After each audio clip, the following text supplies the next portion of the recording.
Right now I am stuck. There's a pile of snow right here that I can't clear. So I'm trying to move it with my foot.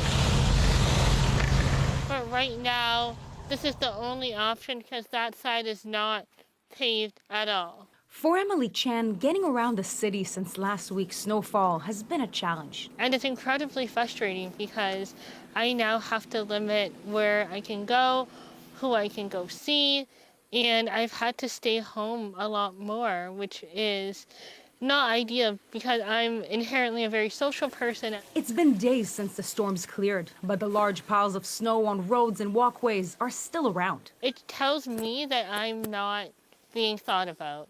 My needs are not being considered. Oh my God. And she's not alone. Actually, just yesterday, I got stuck right there at the curb cut and had to have a series of really friendly strangers help me basically dig my wheelchair out of the snow. Mayan Ziv also says she's had to cancel plans and stay home. When there are sidewalks that are plowed, great. Some of them are not even wide enough actually for my wheelchair to fit through. So imagine those little narrow alleys that people are trying to step one foot in front of the other.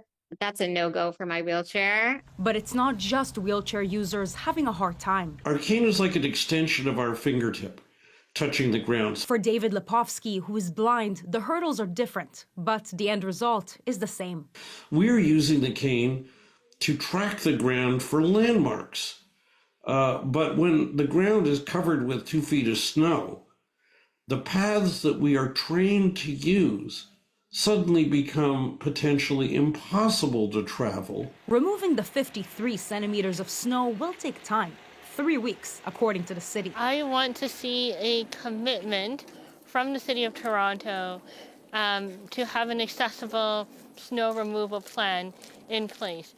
I don't want it to take 3 weeks. I don't want it to take a long time for me to be able to go outside and enjoy the things that I want to do. I don't want to feel left behind. When asked about the lack of accessibility, the manager of transportation service said all sidewalks have been cleared at some point. The snow gets moved around. People move the snow around when they are crossing the street. They move it when they're trying to dig out their residences or their businesses. If it's plowed on the sidewalk and the plow comes by, it's going to knock the snow back out onto the sidewalk. So it's a bit of a continual process that has to happen.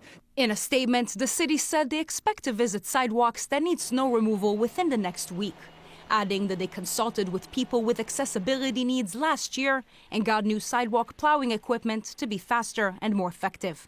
Nama Weingarten, CBC News, Toronto.